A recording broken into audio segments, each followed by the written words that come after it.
अस्सलाम वालेकुम बच्चों, कैसे हैं आप सब? उम्मीद है खैरियत से होंगे। बच्चों, आज हमारा है एक और लेक्चर मैटर चैप्टर का 9th क्लास का सेकंड चैप्टर। आप लोगों को पता है मैटर है और उसका जो टॉपिक चल रहा था, अभी हम चूँकि सॉल्यूशन, सोलूट, सॉल्वेंट वगैरह पढ़ रहे थे, तो मैंने सोचा कि यही टॉपिक बीच में ऐड कर दूँ, जो पहले पुरानी बुक्स में आया करता था इसी टेबल की फॉर्म में, जो टेबल आपको नज़र आ रहा है ये।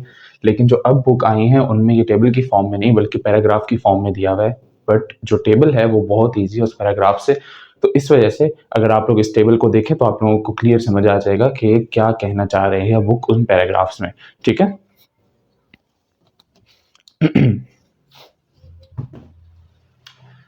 अच्छा बच्चों, तो आपके पास यहाँ पर कुछ सॉल्यूशंस आ जाते हैं जिनमें हम सोलूट चेंज करेंगे, सॉल्वेंट चेंज करेंगे और सॉल्यूशन बनाएंगे एंड देन हम उनकी एग्जांपल्स देखेंगे कि हमारे पास रियल लाइफ में कौन कौन सी ऐसी एग्जांपल्स हैं जो इन्हीं सोलूट, सॉल्वेंट एंड सॉल्यूशन पे बेस करती हैं। ठीक है?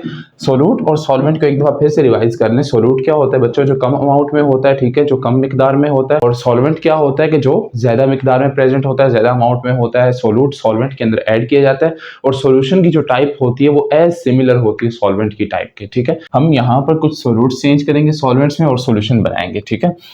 तो सबसे पहले देखें, हमारे पास सॉल्वेंट हम लेंगे सॉलिड। पहला जो पार्टीशन है हमारे पास, पहली दफा हमने सॉलिड सॉल्वेंट लेना है, दूसरी दफा हमने लिक्विड सॉल्वेंट लेना है, थर्ड टाइम हमने क्या लेना है? गैस को एज अ सॉल्वेंट लेना है। ठीक है? जो सॉल्वेंट की टाइप होगी एज इट इज सॉल्यूशन की टाइप होगी। पहली दफा हमारे पास सॉलिड सॉल्यूशन है, दूसरी दफा लिक्विड है एंड तीसरी दफा हमारे पास गैस के सॉल्यूशंस हैं 3।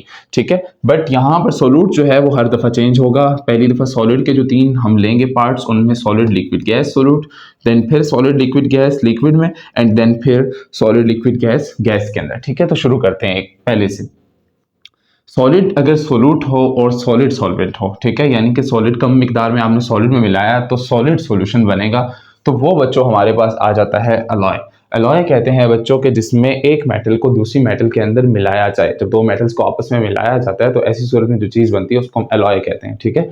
इसमें अब बहुत सारी टाइप्स हो जाती है। जो पहले सिक्के आते होते थे जिनको ब्रॉन्ज के सिक्के बनते होते थे, तो वो जो ब्रॉन्ज होता है वो भी एक अलॉय है जिसके अंदर आयरन वगैरह ऐड हुए हुए होते हैं। आयरन के साथ और कुछ मेटल्स जो हैं वो डली हुई होती हैं। ठीक है? कॉपर जैसी होगी।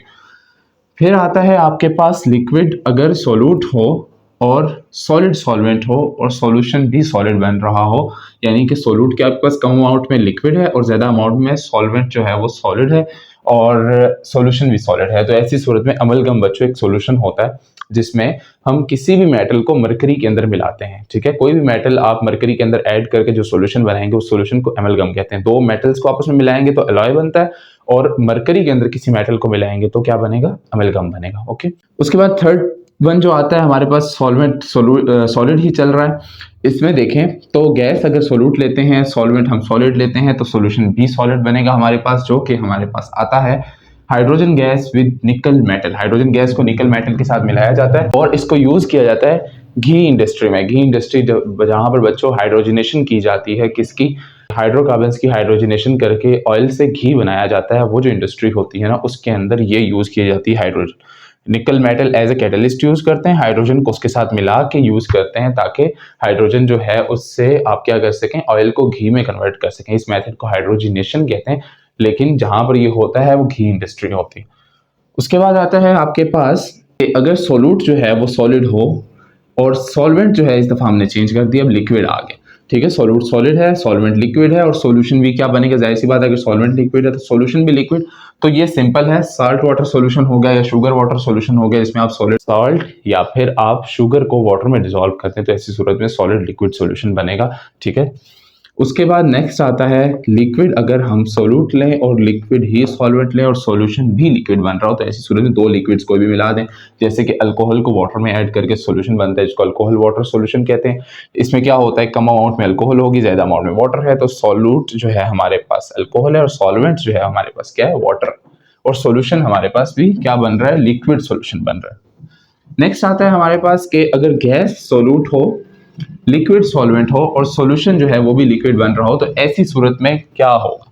एग्जांपल क्या आती है उसकी कि गैस सॉल्यूट जो है आपने कम अमाउंट में गैस लेनी, गैस को लिक्विड में मिलाना है आपने, तो लिक्विड सॉल्यूशन बनना चाहिए। तो वो आपके पास आता है कार्बन डाइऑक्साइड इन ड्रिंक्स। ये जो ड्रिंक्स होती हैं जिनको कोल्ड ड्रिंक्स कहते हैं या फिर कार्बोनेटेड ड्रिंक्स कहते हैं, ये जो होती हैं इनके अंदर कार्बन डाइऑक्साइड मिलाई हुई होती है, किसमें? वाटर के अंदर। तो ऐसी सूरत में जब आप उसका ढक्कन ओपन करते हैं तो कार्बन डाइऑक्साइड की आपको निकलने की आवाज़ भी आती है, वो जो सॉल्यूशंस होते हैं उनको हम क्या कहते हैं, कौन से सॉल्यूशंस? वो गैस सोल्यूट और लिक्विड सॉल्वेंट वाले सॉल्यूशन होते हैं। नेक्स्ट आता है आपके पास सॉलिड अगर सोल्यूट हो, इस दफ़ा हमने फिर चेंज कर दिया है सॉल्वेंट, अब गैस आ गया है हमारे पास सॉल्वेंट, तो सॉल्यूशन भी गैसियस होगा।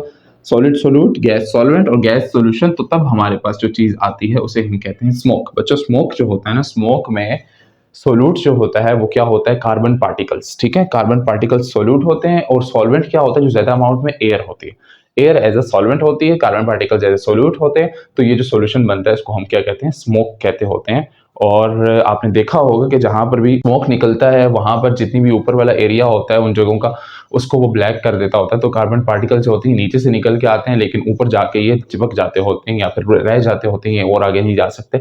तो वहां पर वो एरिया कार्बन पार्टिकल्स की वजह से ब्लैक हो जाता है, क्योंकि कार्बन पार्टिकल जो होते हैं ब्लैक कलर में होते हैं।